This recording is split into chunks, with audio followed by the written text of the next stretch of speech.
અમદાવાદમાં ફેક્ટરી માલિકો અને કેમિકલ માફિયાઓ સામે જીપીસીબી અને એએમસી મૂક પ્રેક્ષક બની ગયા છે, જ્યાં વિવેકાનંદ નગરની ખારી નદીમાં પ્રદૂષિત કેમિકલયુક્ત પાણી છોડાઈ ગયું અને ફેક્ટરી માલિકો દ્વારા જાહેરમાં બેરોકટોક કેમિકલ પાણી છોડાયા. અંધારાની આડમાં તમામ ફેક્ટરીઓ આ કેમિકલયુક્ત પાણી છોડી રહી છે.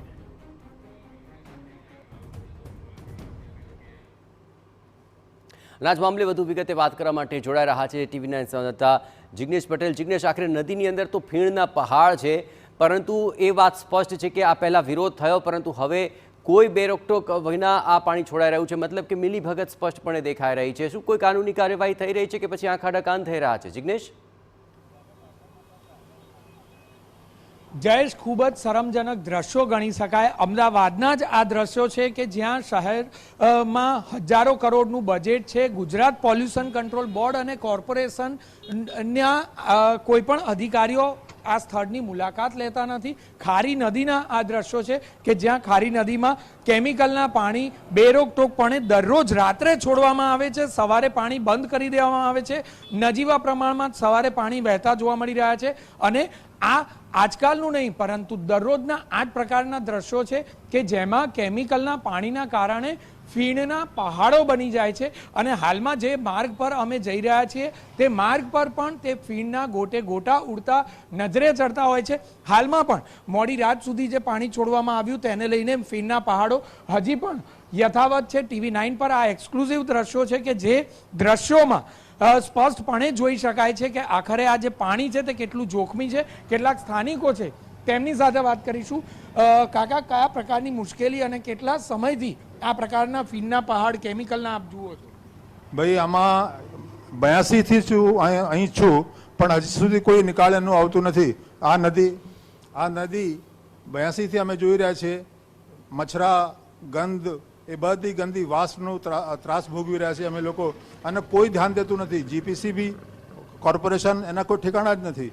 લખીને થાક્યા, પણ કોઈ એનું કંઈ નિરાકરણ આવતું નથી. ફરિયાદો કરવા છતાં પણ કંઈ થતું નથી.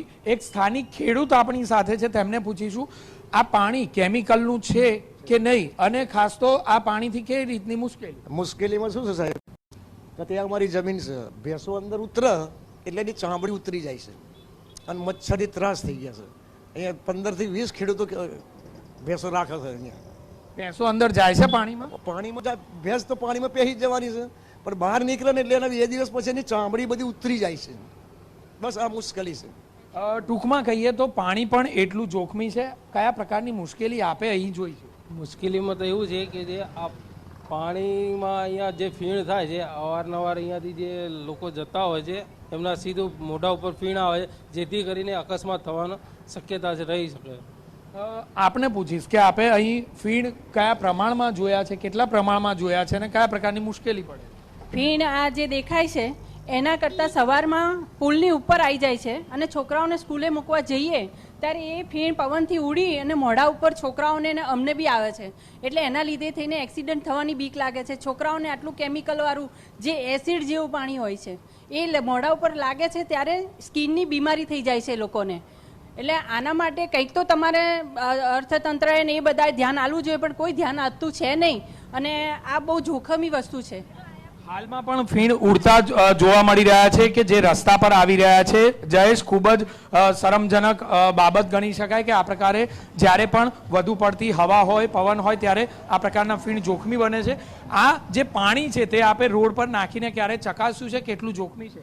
અહીંયા જીપીસીબી અને કોર્પોરેશન દ્વારા પણ અહીંયા ટેસ્ટ કરવામાં આવેલો છે. અમે રૂબરૂમાં લેખિત, મૌખિક અવારનવાર રજૂઆતો કરેલી છે. આમ છતાં જીપીસીબીના અધિકારીઓ આવે છે અને જે તે અહીંયા એકમો છે, આ જ કેનાલની બાજુમાં જે ખેતરો આવેલા છે, ખેતરોની અંદર ફાર્મ હાઉસ છે. જે ફાર્મ હાઉસ વટવા જીઆઈડીસીની અંદર ભયંકર પ્રદૂષિત કેમિકલની જે પ્લાસ્ટિક બેગો નીકળતી હોય છે એ આવી જગ્યાએ લાવી અને એને વોશ કરીને એનું તમામ વોશિંગવાળું, કેમિકલવાળું પ્રદૂષિત પાણી આ કેનાલોની અંદર છોડે છે. આવા એકમો ઉપર રૂબરૂ જીપીસીબીના અધિકારીઓ, કોર્પોરેશનના અધિકારીઓને, અહીંના નાગરિકો અમે ભેગા થઈને રૂબરૂ સ્થળ ઉપર લઈ જઈને આખી પરિસ્થિતિ બતાવેલી છે. આમ છતાં માત્ર જીપીસીબીના અધિકારીઓ ડૉક્ટર તલ્લિકાબેન પટેલ નોટિસ આપી અને મહિનાઓના મહિના કાઢી નાખે છે. એટલે 100% અહીંયા એવું સાબિત થાય છે કે કોર્પોરેશન અને જીપીસીબીના અધિકારીઓની મિલીભગત હોય તો જ આટલું બધું પ્રદૂષણ અહીંયા શક્ય બની શકે. અધિકારીઓની મિલીભગતનો સ્પષ્ટ આક્ષેપ છે જયેશ, કારણ કે જે આ કેમિકલ યુક્ત પાણી છે, જે ફીણવાળા પાણી છે, દેખીતી રીતે કોઈ પણ પ્રકારે જોખમી આ પાણી સ્પષ્ટપણે લાગી રહ્યા છે, કારણ કે જે પાણી વહેતું રહ્યું છે તેની આજુબાજુમાં પણ લાલ રંગ જામી ગયો છે અને જેના પરથી પણ સ્પષ્ટ થઈ રહ્યું છે કે આ કેમિકલનું પાણી છે. પરંતુ આખરે કોર્પોરેશનના અધિકારીઓ તેમજ જીપીસીબીના અધિકારીઓના ગળે કેમ આ વાત ઉતરતી નથી? શા માટે તેઓ પગલાં લેતા નથી? કારણ કે ગુજરાતમાં સૌથી વધુ બજેટ અમદાવાદ મ્યુનિસિપલ કોર્પોરેશનનું છે, હજારો કરોડનું બજેટ છે, પરંતુ માત્ર ને માત્ર ઠાલા વાયદા કરાતા હોય છે. જે બિલકુલ આખરે ઠાલા વચનો અપાઈ રહ્યા છે પરંતુ કોઈ કાર્યવાહી નથી કરાતી, તે સૌથી મોટી સમસ્યા છે. આભાર જિગ્નેશ. અને આ તમામ બાબતોને લઈને હવે જોવાનું રહેશે કે આગામી દિવસોની અંદર કોઈ કાર્યવાહી થાય છે કે પછી માત્ર વાતો.